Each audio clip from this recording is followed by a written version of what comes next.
Olá, queridos alunos e alunas, sejam bem-vindos a mais uma aula de História. Eu sou a professora Bárbara Lisboa, estou com cabelo curto, loiro, uma blusa no tom amarelo, mostarda, e o tema da nossa aula de hoje é a corte portuguesa no Brasil. Vocês sabiam que a corte portuguesa veio para o Brasil fugindo das chamadas tropas napoleônicas?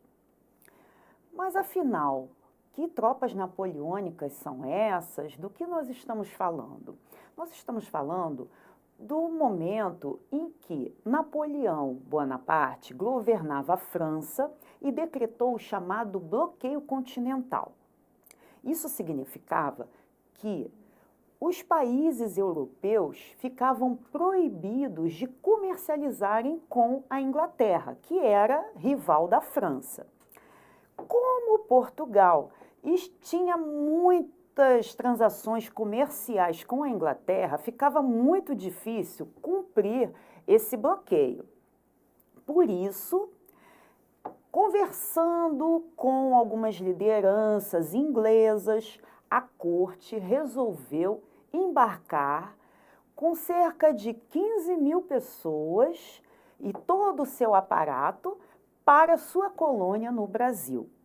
Em agosto de 1807, as tropas francesas invadiram o norte de Portugal. A gravura retrata o confronto vencido pelas forças anglo-lusas, ocorrido no dia 17 daquele mês.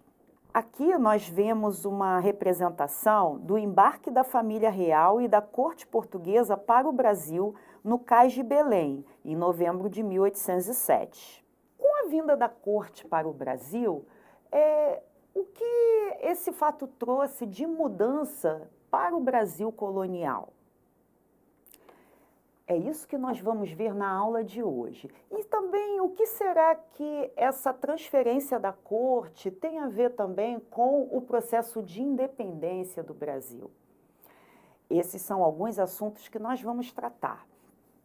A começar, a primeira atitude que Dom João teve ao chegar no Brasil foi decretar a abertura dos portos às chamadas nações amigas. Ou seja, isso acabava com o chamado exclusivo colonial. Brasil, então, passava a poder comercializar com qualquer outra nação que tivesse relações amistosas com Portugal. Com a abertura dos portos e a presença da corte, uma nova gama de produtos manufaturados e de luxo passaram a desembarcar no Porto do Rio e a circular pela cidade, assim como vocês podem observar nessa aquarela de Debré. Além da abertura dos portos, inúmeras transformações também ocorreram na cidade. Até porque, com a vinda da família real, foi necessário trazer todo o aparato institucional e todos os funcionários que pudessem também dar esse suporte para a corte, para que houvesse toda uma montagem de instituições administrativas. Na verdade, esse processo de vinda da corte para o Brasil, para alguns historiadores, ficou conhecido como interiorização da metrópole, ou seja, a metrópole ela passava a governar de dentro da colônia.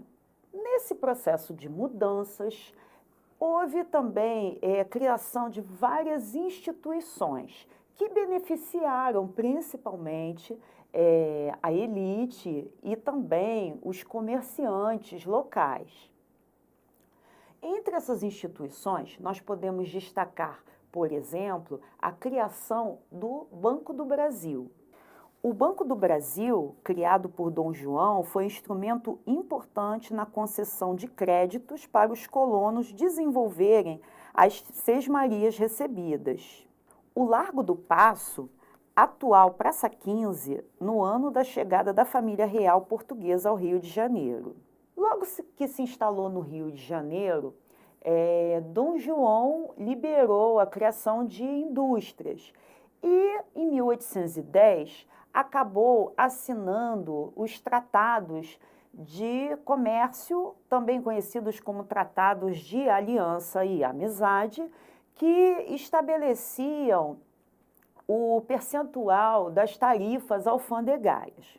Ou seja, a entrada de produtos manufaturados no Brasil tinham que pagar uma tarifa alfandegária. Mas esses tratados beneficiavam principalmente os produtos ingleses. Por quê? Os ingleses pagavam 15% de tarifas alfandegárias, enquanto os próprios portugueses pagavam 16% e os outros países 24%. Então, nesse contexto de vinda da família real para o Brasil, que também teve um suporte, um apoio dos ingleses lá em Portugal para tentar evitar essas invasões dos franceses, né, por conta do bloqueio continental, Dom João, aqui do Brasil, teve que acabar beneficiando esses produtos ingleses. Aqui nós podemos ver a capa do Tratado de Aliança e Amizade, acordo entre Portugal e Inglaterra. Com a vinda de Dom João, também ocorreram várias melhorias e mudanças na cidade, sobretudo a cidade do Rio de Janeiro, que passou a ser a capital. As ruas foram alargadas, foram feitas algumas mudanças também, em termos até de comportamento, o uso de garfo e faca, por exemplo, pelas famílias mais ricas, mais abastadas, né? Foi um dos costumes adquiridos nesse momento. Algumas casas passaram a ter jardins nas suas fachadas. E assim, muitas foram utilizadas também vidraças vindas, né, através dos ingleses, que permitiam uma iluminação maior dessas casas. E outras instituições também foram criadas. Por exemplo, em 1808, foi criada a imprensa rédia, o primeiro jornal na colônia. E, além disso, também, o Real Horto, que hoje, né, é conhecido como Jardim Botânico. Em 1810, foi criada a Academia Militar e de Marinha e também a Biblioteca Real, que atualmente é conhecida como a nossa Biblioteca Nacional.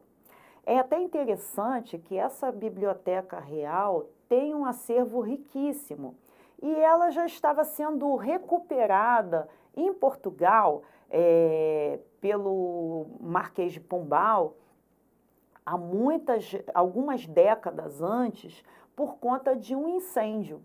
E esse acervo ele estava sendo reposto. E uma curiosidade é que quando o Brasil ficou independente, só de indenização a Portugal foram 800 contos de réis pela biblioteca, pelo acervo que possuía nessa biblioteca. Então, o Brasil teve que pagar indenização a Portugal na independência por conta também desse acervo da biblioteca. Foram criados também o Real Teatro de São João, a Academia Imperial de Belas Artes, que hoje é conhecida como a Escola de Belas Artes da UFRJ. Além da Escola de Belas Artes, nós tivemos também a criação do Museu Real, que hoje é o Museu Nacional da Universidade Federal do Rio de Janeiro. E nesse período que foi criado também esse museu, nós tivemos a presença da missão artística francesa aqui no Rio de Janeiro, onde nós tivemos aí registros de várias situações cotidianas, né, da cidade. Inclusive, nós temos aí algumas pinturas que são referências, né, nesse momento, claro, sob o ponto de vista europeu, né, de Jean-Baptiste Debré, é um exemplo, né, desse movimento, dessa missão artística francesa que veio para o Brasil. Aqui nós vemos a passagem de Dom João VI sobre os Arcos da Direita, que é a atual Rua 1º de Março, em frente à Rua do Ouvidor. E aqui o Chafariz do Campo, que hoje é conhecido como Campo de Santana. Durante a permanência da corte no Rio, várias fontes de água foram recuperadas e construídas a fim de melhorar o abastecimento da cidade. A partir do momento que a corte se estabeleceu no Rio de Janeiro, foram muitos acontecimentos e muitas transformações que acabaram colaborando para que o Brasil se tornasse independente. Em 1815, com o término das guerras napoleônicas, começou um processo de querer o retorno dos ingleses, quererem o retorno de Dom João VI para assumir o trono em Portugal.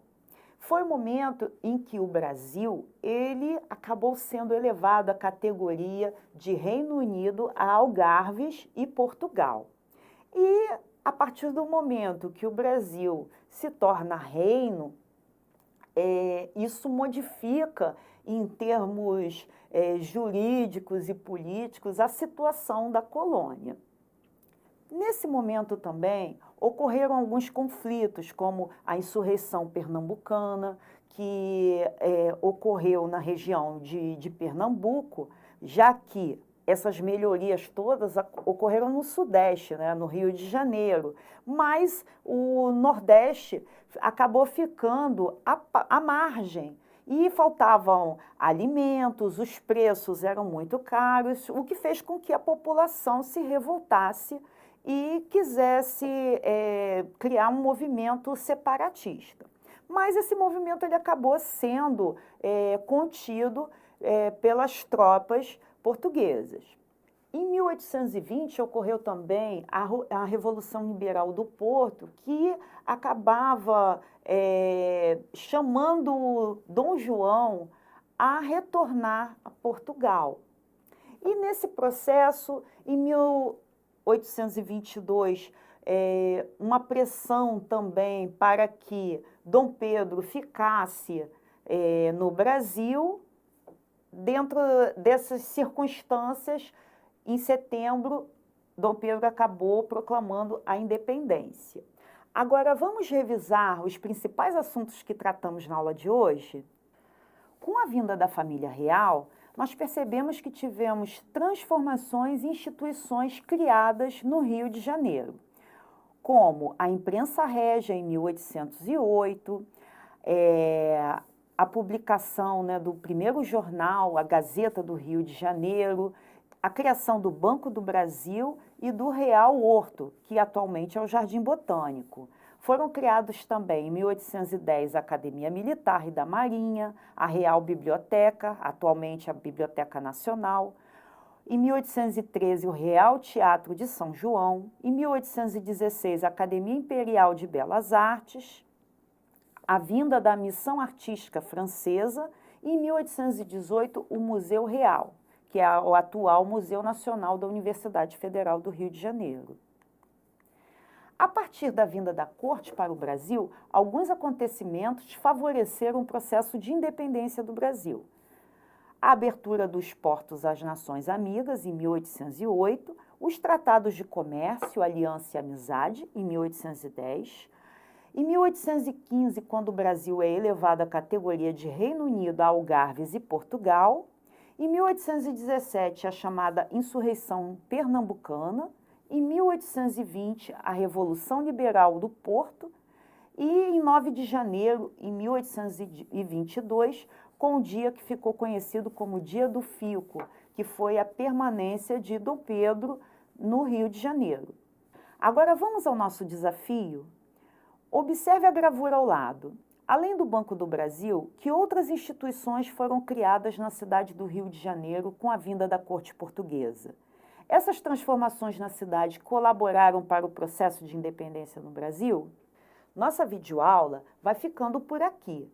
Não deixem de acessar o nosso material Rio Educa com auxílio do seu professor ou da sua professora. E também não deixem de assistir a nossa próxima videoaula. Até breve!